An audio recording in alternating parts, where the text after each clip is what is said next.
నమస్తే, welcome to our channel. Ganapati Datta ఉపాసకులు మురళీధర్ శర్మ గారు మనతో ఉన్నారు. వారితో మాట్లాడదాం. నమస్తే గురుగారు. మహాదేవ శ్రీమాత. మార్గశిర మాసంలో వచ్చే ఏకాదశి మోక్షద ఏకాదశి, అదే రోజు గీతా జయంతిగా కూడా జరుపుకుంటారు. అయితే మోక్షద ఏకాదశి రోజు ఎటువంటి పరిహారాలు పాటించడం వల్ల అనారోగ్య సమస్యలకు కానీ, లేదా ఫైనాన్షియల్లీ ఇబ్బందులు ఉన్న వాళ్ళకి కానీ, లేదా కుటుంబంలో సుఖ సంతోషాలు కావాలనుకున్న వాళ్ళు కానీ, లేదు ఏ రకమైన ప్రాబ్లమ్స్ ఉన్నా సరే వాళ్ళు ఆ ప్రాబ్లమ్ నుంచి బయటపడాలి అంటే ఈ మోక్షద ఏకాదశి రోజు ఎటువంటి పరిహారాలు పాటిస్తే వాళ్ళు ఆ ప్రాబ్లం నుంచి బయటకు వస్తారంటే ఏం చెప్తారు? తప్పకుండా అమ్మా.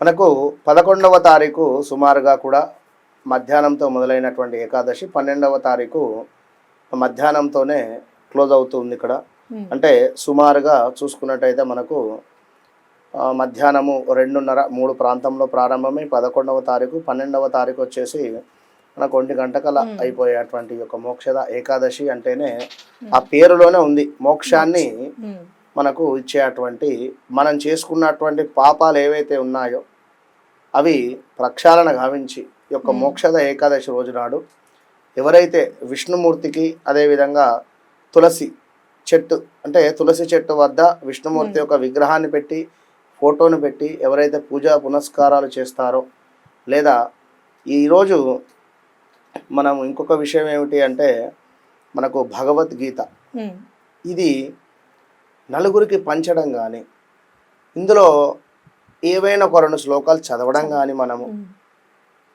ఇది ఏదైనా ఇప్పుడు మనం ఏదో ఒక 100 పుస్తకాలు కొని నలుగురికి పంచడము అంటే ఇట్లా పంచేస్తే సరిపోదు. మ్యాక్సిమం కూర్చునబెట్టి ఒక క్లాస్ లాగా అందులో ఒక ఏదో ఒక లైన్ పిల్లలకు ఇచ్చి రోజు ఒక 2 లైన్లు నేర్పియండి అని కానీ, ఏదైనా స్కూల్లో కానీ గీత సారాంశం అదే మనిషికి రోజు ఒక 2 శ్లోకాలైనా. ఒక పిల్లవాడు మా ఫ్రెండ్ వాళ్ళ కొడుకు, వాడు ఎంత 5వ క్లాసు 4వ క్లాసు విన్నరా, ఆ పిల్లవాడు గడగడ గడగడ గడగడ చదివేస్తాడు గీతా శ్లోకాలు. ఈ మధ్య పిల్లలు చాలా మంది చక్కగా చదువుతున్నారు. దానికి సంబంధించినవి ఎంత బాగా ఉంటాయో ఒకసారి చూద్దాం. ఎందుకంటే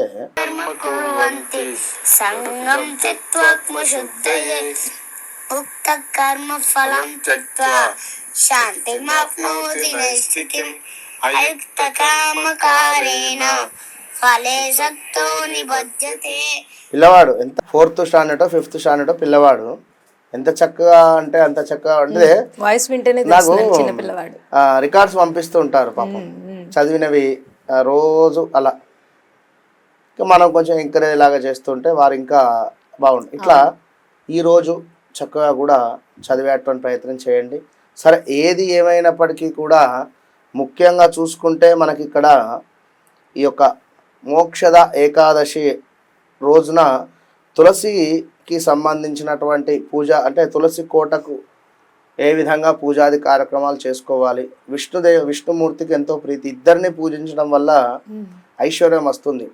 మనకు హరి లేని సిరి ఎప్పుడూ రాదు, గుర్తుంచుకోండి. కనుక ఈ మోక్షద ఏకాదశి రోజు ఇక్కడ మనకు ఈ యొక్క హరి సిరి ఇద్దరిని కూడా కొలుచుకునేటువంటి రోజు, అత్యంత పవర్ఫుల్ రోజు ఇది. కనుక ఈ హరిని సిరిని అంటే లక్ష్మీదేవిని విష్ణుమూర్తిని పూజించుకోవడానికి ఇది మనకు సరైనటువంటి సమయంగా భావన చేసుకోండి. మనకు ఉండేటువంటి ఎలాంటి ఇబ్బందులైనను కూడా ఈరోజు ఈ యొక్క విష్ణుమూర్తిని ప్రసన్నం చేసుకోవడం వల్ల అద్భుతమైనటువంటి ఫలితాలు ఉంటాయి. అందులో నుండి ముఖ్యమైనది ఒకటి ఏమిటంటే మోక్షద ఏకాదశి రోజున మనకు తులసి జపమాల మనకు మార్కెట్లో దొరుకుతుంది.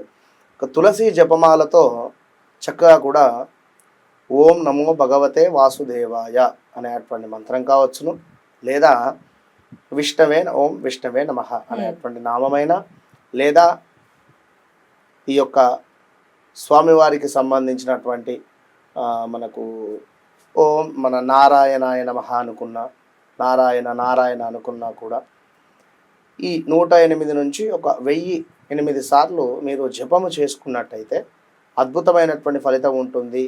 దీని వలన మనకు దుఃఖాలు, జీవితంలో ఉండేటువంటి దుఃఖాలు, ఇప్పుడు మన కొడుకు బాగా లేడు, కూతురు బాగా లేదు, మనకు ఏదో ఆర్థికంగా దుఃఖం కలిగింది, లేదా మరొకటి ఇంకేదో అవుతుంది. ఈ సందర్భంలో యొక్క దుఃఖాలకు సంబంధించినటువంటి అడ్డంకులు తొలగిపోతాయి అని చెప్పి, చక్కటి అదృష్టం మనకు లభిస్తుంది అని చెప్పి మనకు తెలియజేయడం జరుగుతుంది.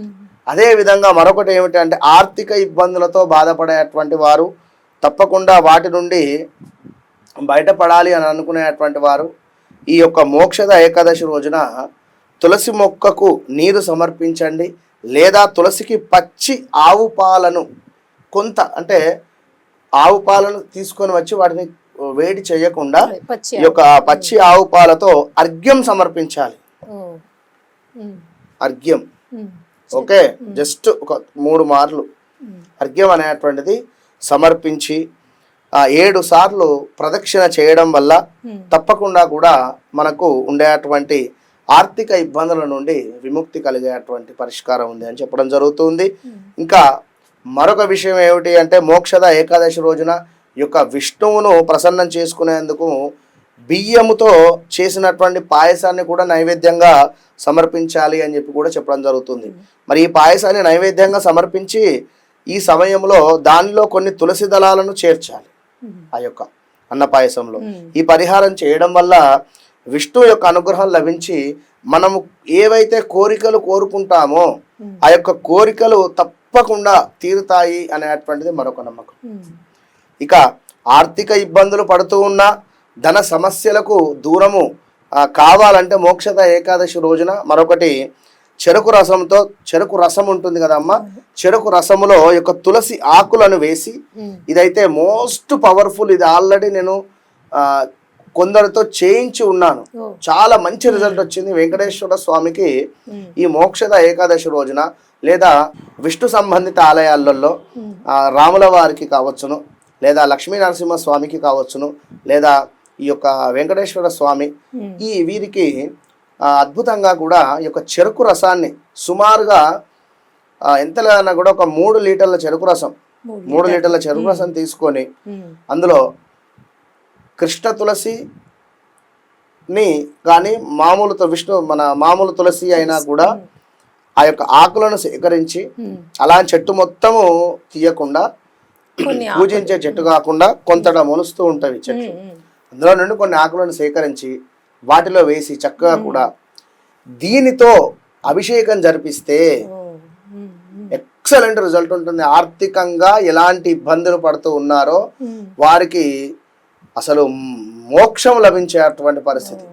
అయితే ఇక్కడ ఒక చిన్న గ్లాసు చెరుకు రసంతో అయినా, అందులో 4 తులసి దళాలు వేసుకొని అయినా కూడా మనము ఇంట్లో ఉండేటువంటి రమా సహిత సత్యనారాయణ స్వామి విగ్రహానికైనా మీరు అభిషేకం చేసుకోండి ఇంట్లో.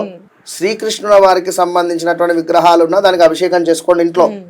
చక్కగా స్వామివారి 108 నామాలు అంటే వచ్చేస్తాయి.